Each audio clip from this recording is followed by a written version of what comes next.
Good question. When did the Rooster get into production? Well, production was. I just wanted to be a DJ. Thank you, DJs. You know, I had started doing these little parties in my neighborhood in Washington Heights, and I became very, very popular. And I started to get a huge following, of kids in the neighborhood. Love you guys from the Heights. And then, I caught the production bug that I said I want to start producing when I heard this guy's album. Royal House, Todd Terry. This right here, Todd the God Terry. And Todd, I love you, bro. You know, me and Todd have become very good friends since then. But this album right here was the one that hooked me in to wanting to produce. Obviously, you guys know the records on here. Can You Party? Party People. Yeah, buddy. This is Royal House, The Chase. Key to Pulse, The Journey, Dirty Beats. I mean, Party People was the record that did it for me. So when I saw what Todd was doing, and maybe everybody else thought this, but I was like, wow, like Todd was just,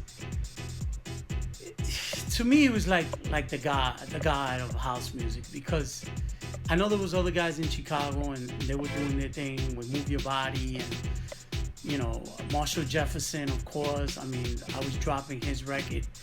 But as far as wanting to produce music, I would have to say Todd, because Todd was doing like mashups before mashups was even a word.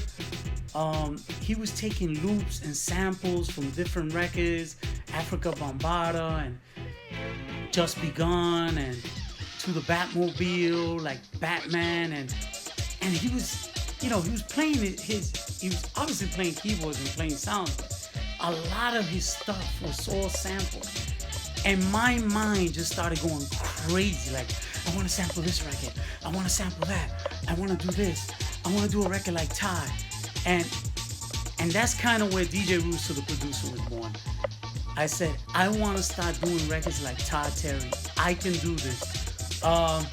So I went crazy. I mean, I went out there. My first drum machine was the SP1200. And it's because I found out Todd was using that drum machine. So, I immediately, I think everybody had to get what he was using. And I was using that, and I kind of realized when I started using it, I'm like, oh, hold up a second. The ideas were in my head, but doing it the way Todd was doing it wasn't that easy. So it took me a little while to catch up to Todd. Well, I've never caught up to Todd, but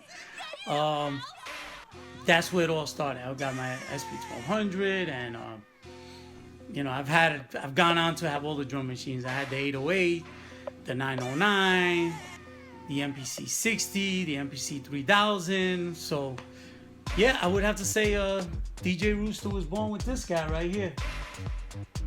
As far as a producer, Todd Terry did it for me, and this was